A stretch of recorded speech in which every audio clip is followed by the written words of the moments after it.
This channel does not promote any violent, harmful, or illegal activities. All content provided by this channel is meant for an educational purpose only. Top quality और consistent performance के लिए सिर्फ silver pumps नाम याद रखना। তিলপাড়া ব্যারেজের একাংশ ভেঙে বিপত্তি, ভাসমান অবস্থায় রয়েছে ব্যারেজের নিচের অংশ। দীর্ঘ মেরামতির অভাবেই এই বেহাল দশা। মেরামতির কাজে বাধা হয়ে দাঁড়াচ্ছে অতিরিক্ত বৃষ্টি।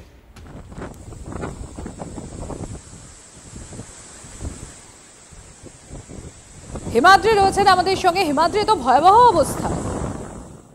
হ্যাঁ, দেখো একেবারেই উত্তরবঙ্গের সাথে দক্ষিণবঙ্গের সড়ক পথে যোগাযোগের কিন্তু এই তিলপাড়া ব্যারেজ খুব গুরুত্বপূর্ণ ভূমিকা পালন করে, কারণ এটি প্রধান রাস্তা উত্তরবঙ্গে যাওয়ার জন্য। এবং এই তিলপাড়া ব্যারেজের যে ডাউন স্ট্রিম, সেই ডাউন স্ট্রিমের একাংশ ভেঙে গেছে এবং ভাসমান অবস্থায় রয়েছে ব্রিজের যে নিচের অংশ, সেই অংশের একাংশ জায়গা।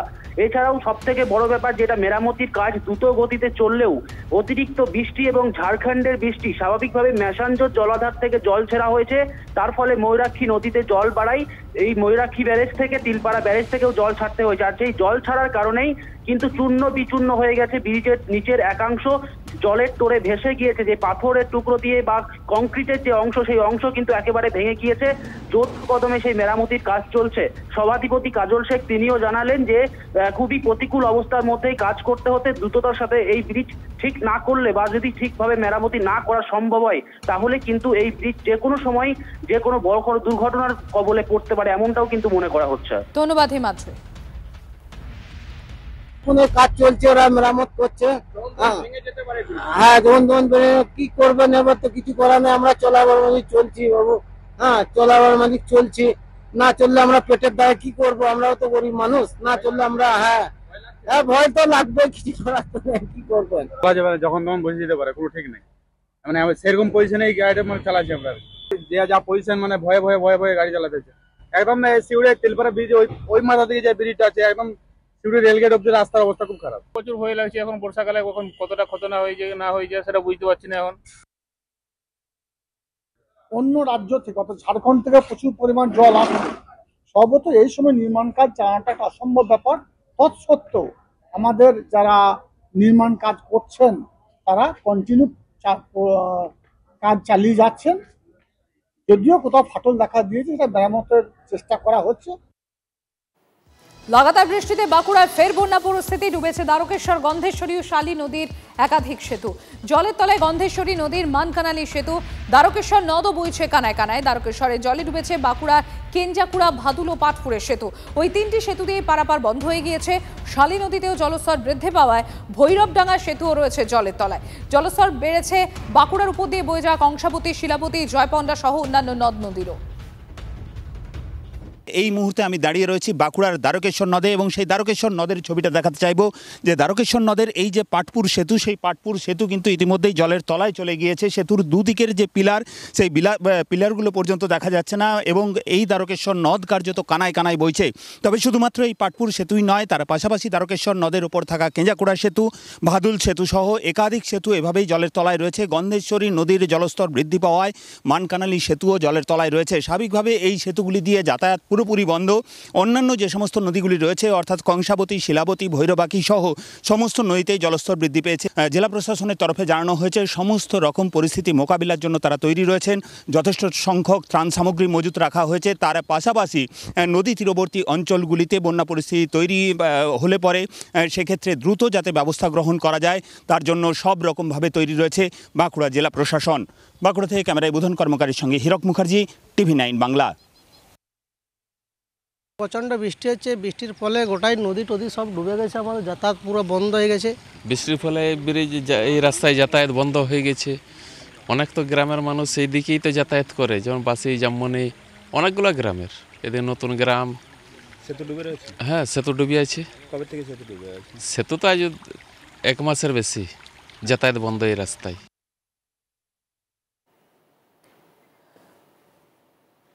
জলমগ্ন ঘাটাল, পিছিয়ে গেল স্কুলের পরীক্ষাও।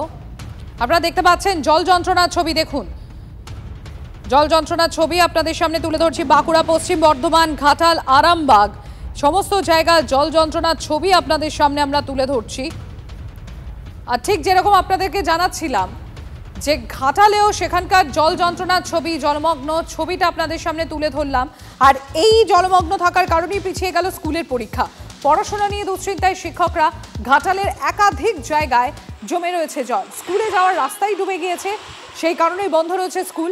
বেশ কিছু এলাকায় জল জমে থাকার কারণে স্কুল ও আইসিডিএস সেন্টারগুলো বন্ধ রয়েছে। ঘাটালের মহকুমা শাসক সুমন বিশ্বাস তিনি বলছেন যে বিভিন্ন এলাকায় নৌকোর ব্যবস্থা করা হয়েছে ছাত্রছাত্রীদের জন্য। টানা বৃষ্টিতে জল বাড়ছে ঘাটালের শিলাবতী এবং ঝুম নদীতে। প্লাবিত ঘাটাল পুরসভার 12টা ওয়ার্ড, ঘাটাল ব্লকের 6টি গ্রাম পঞ্চায়েত এলাকা। জল পেরিয়ে এসে প্রতিদিনই আসতো, একটু সমস্যা হয়। অনেক বন্ধু জলেও পড়ে গেছে, তাদের খুব চোটও লেগেছে। জল তো কয়েকদিন কমেছিল, তারপর আবার এই বৃষ্টির জন্য আবার হয়ে গেল। তো এই কদিন আর এখানটা তো এমনিতে একটুতেই জল হয়ে যায়। সমস্যা এই তো বড় সমস্যা হচ্ছে কেউ আসতে পারছে না। যে ক্লাস হবে কয়েকজন নিয়ে তো ঠিকঠাক ভাবে ক্লাস করা যাবে না, স্যাররা করছেন। বন্যায় আমাদের খুব পরিস্থিতি খারাপ। কোন ক্লাসে পড়ে মেয়ে? মেয়ে 12-এ পড়ে। স্কুল চত্বরে এখন দেখতেই পাচ্ছেন এক হাঁটু, ওদিকটা আরো বেশি। এটা হচ্ছে ঘাটাল 1 নম্বর চাতাল।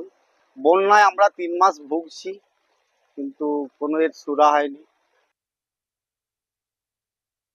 আপাতত বেশ চিন্তায় আছি যে সেকেন্ড সেমিস্টার পরীক্ষাটা কিভাবে শেষ করব বা তারপরে ক্লাসটা কবে শুরু করা যাবে, এই নিয়ে ভীষণ সমস্যার মধ্যে আছি, উদ্বেগের মধ্যে আছি। আমরা নোটিশ দেওয়া আছে, হোয়াটসঅ্যাপ গ্রুপে নোটিশ দেওয়া আছে, আমরা ক্লাসে ফিজিক্যালি নোটিশও দেওয়া আছে যে অভিভাবকদের কাছে আবেদন করা আছে তারা যাতে বাচ্চাদেরকে তাদের সঙ্গে করে নিয়ে আসে এবং নিয়ে যায়।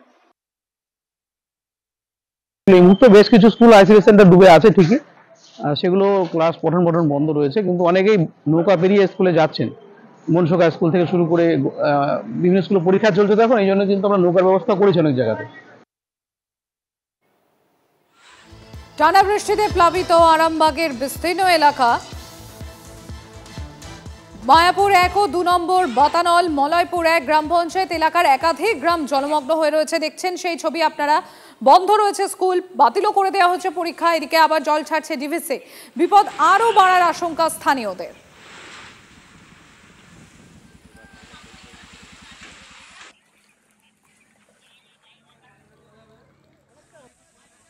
অসুবিধাই আছে, বাড়ির মধ্যেও তো জল ঢুকে গেছে। বাড়িতে জল ঢুকে গেছে, উঠোনে জল, দুয়ারে জল, রান্না বান্না হবে না, উঠোনে জল। পাকার ঘর পেয়েছেন সরকার থেকে? ছাদ ঢালতে পারেনি। ছাদ ঢালতে পারেননি? ছাদ ঢালতে পারেনি, তার জন্যই তেমন অবস্থা দিয়েছে। 1,20,000 টাকা কি হবে, তো কিছুই হয়নি। জলে মগ্ন হয়ে আছে, পানির কোনো নিকাজ নেই। সরকার থেকে কিছু সাহায্য করেছে? কিছু সাহায্য করেনি। জীবনে ঝুঁকি নিয়ে পারাপার করতে হয় তো প্রতি বছর। এখানে তো মানুষকে ভেসে যেতেও দেখা গেছে। হ্যাঁ, ভেসে গেছিল তো, বছর 2 আগে একজন ভেসে গেছিল, সে মারা গেছে। চাষে তো প্রচুর ক্ষতি, বীজ না হলে ধান রোপাই হবে কি করে। এখানে কতগুলি গ্রাম জল? প্রায় 8-10টা গ্রাম। এখন তাহলে কিভাবে আছে? এখন ওই কোনো রকমে আছি, সব বাজারঘাট সবই বন্ধ। কাঁথিতে অস্ত্রসহ গ্রেফতার দুষ্কৃতী, পিস্তল সহ 2 দুষ্কৃতীকে হাতে নাতে ধরে ফেলেন গ্রামবাসীরা। খবর পেয়ে পুলিশ এসে 2 দুষ্কৃতীকে আটক করে কাঁথি থানায় নিয়ে যাওয়া হয়। বাজেয়াপ্ত করা হয়েছে আগ্নেয়াস্ত্র, মোবাইলও।